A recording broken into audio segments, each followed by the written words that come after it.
بسم اللہ الرحمن الرحیم۔ ابھی آنکھ لگی ہی تھی تو ماں نے آواز دی، اٹھو بیٹا، کام پر جانے کا وقت ہو گیا ہے۔ یوں محسوس ہوتا ہے جیسے رات پل بھر کی اور دن 100 برس کا۔ لنگڑے کا ہوٹل چائے والا چک چوالیس میں بڑا مشہور ہے۔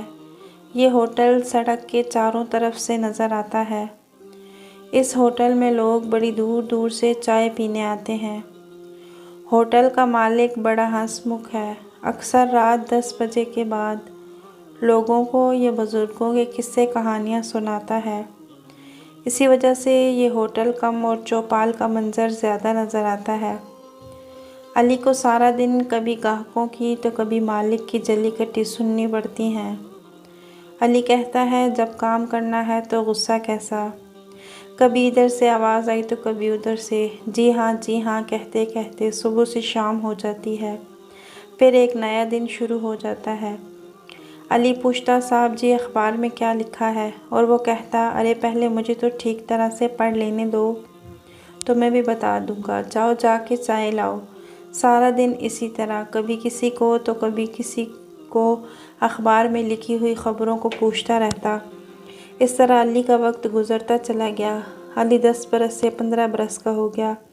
ایک دن رمضان سے قبل ہوٹل کے مالک نے علی کو آواز دی اور کہا، آج رمضان کا چاند نظر آ گیا ہے، کل سے اپنا ہوٹل بند، تم مہینے بھر کے لیے کوئی اور کام تلاش کر لو۔ یہ بات سن کر علی بہت پریشان ہوا۔ شام کو گھر آ کر خاموشی سے رات کا کھانا کھائے بغیر سو گیا۔ صبح کو علی کی ماں نے اٹھنے کو کہا اور کہنے لگی، بیٹا سبھی کام کھانے پینے والے تھوڑی ہی ہوتے ہیں، تم کہیں مزدوری کیوں نہیں کر لیتے؟ ماں کی یہ بات سن کر علی کی کچھ پریشانی کم ہوئی۔ سوچا، ٹھیک ہے، اس طرح گھر کا چولہا بھی جلتا رہے گا۔ مزدوری کے لیے مزدوروں کے اڈے میں کھڑا ہو گیا۔ تھوڑی ہی دیر میں بڑی سی گاڑی میں سے ایک شخص اترا۔ اس نے بہت پیار سے بلایا اور کہا، بیٹا کام کرو گے؟ علی نے جواب دیا، جی ہاں صاحب جی کروں گا۔ علی نے پوچھا، آپ مجھ سے کون سا کام کروائیں گے؟ صاحب بولا، میرے سکول کی دیوار ٹرک کی ٹکر سے ٹوٹ گئی ہے، مجھے ایک مزدور کی ضرورت ہے، کیا تم چلو گے میرے ساتھ؟ علی نے جب سکول کا نام سنا تو علی کی آنکھوں میں آنسو آ گئے اور گاڑی والا پوچھتا رہا کہ تم مزدوری کے کتنے پیسے لوگے، مگر وہ خوشی سے منہ سے کچھ نہ بول سکا۔ 2-4 روز میں یہ کام ختم ہو گیا تو اسکول کے ہیڈ ماسٹر صاحب نے علی کو بلایا اور مزدوری کے پیسے دیے۔ ساتھ میں یہ بھی کہا کہ بیٹا، ہمارے اسکول کا چوکیدار بیمار ہو گیا ہے، اگر تم چاہو تو کچھ دنوں کے لیے ہمارے پاس چوکیداری کی نوکری کر سکتے ہو، اس طرح تمہیں اسکول میں کام کرنے کا موقع مل جائے گا، ہماری ضرورت بھی پوری ہو جائے گی۔ علی کے لیے اس سے بڑی خوشی کی بات اور کیا ہو سکتی تھی؟ کچھ ہی دنوں میں علی نے اسکول کے ماحول کو اپنا لیا اور وقت گزرنے کے ساتھ ساتھ اپنے اندر بہت سی تبدیلیاں محسوس کیں۔ علی نے ایک دن ٹیچر سے کہا، سر جی چھٹی کے بعد جب آپ دوسرے بچوں کو ٹیوشن پڑھاتے ہیں، کیا میں بھی پڑھ سکتا ہوں؟ ٹیچر یہ بات سن کر بہت خوش ہوا اور کہنے لگا، علی بیٹا، آپ کی عمر ہی کیا ہے، تم چاہو تو بہت آگے جا سکتے ہو۔ اس طرح علی کا تعلیمی دور شروع ہو گیا۔ اندر ہی اندر علی نے پڑھنا لکھنا شروع کر دیا۔ اسکول کی یہ نوکری علی کے لیے کامیاب ثابت ہوئی۔ وقت گزرتا گیا اور علی پڑھتا چلا گیا۔ آج علی کو اس اسکول میں کام کرتے ہوئے 12 سال گزر چکے ہیں۔ یہ بات کوئی نہیں جانتا تھا کہ علی نے پرائیویٹ اکیڈمیوں میں پڑھ کر BA پاس کر لیا ہے۔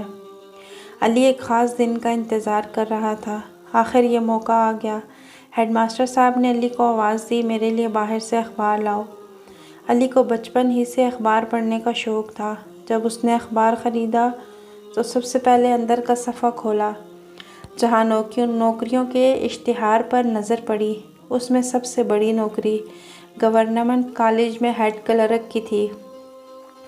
علی یہ خبر پڑھ کر خوشی سے جھوم اٹھا اور دوڑا آ کر ہیڈ ماسٹر سے کہنے لگا، سر جی آپ مجھے یہ کلرک کی نوکری دلوا دیں۔ ہیڈ ماسٹر صاحب اور دوسرے ٹیچر علی کی یہ بات سن کر حیران ہو کر کھل کر ہنسنے لگے۔ علی، کیا آج تم پاگل تو نہیں ہو گئے؟ یہ نوکری تو BA پاس کی لکھی ہوئی ہے، تم تو ایک معمولی چوکیدار ہو، تم نے اتنا بڑا خواب کیسے دیکھ لیا؟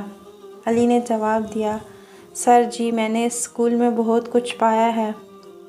نوکری کے ساتھ ساتھ میں نے اپنی تعلیم کو جاری رکھا۔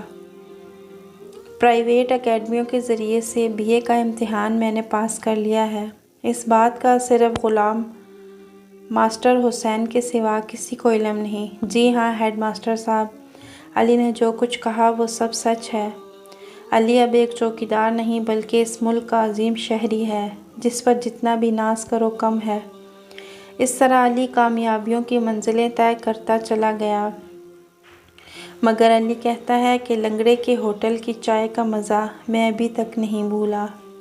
انسان چاہے تو کہاں سے کہاں جا سکتا ہے، محنت سب کچھ کروا لیتی ہے۔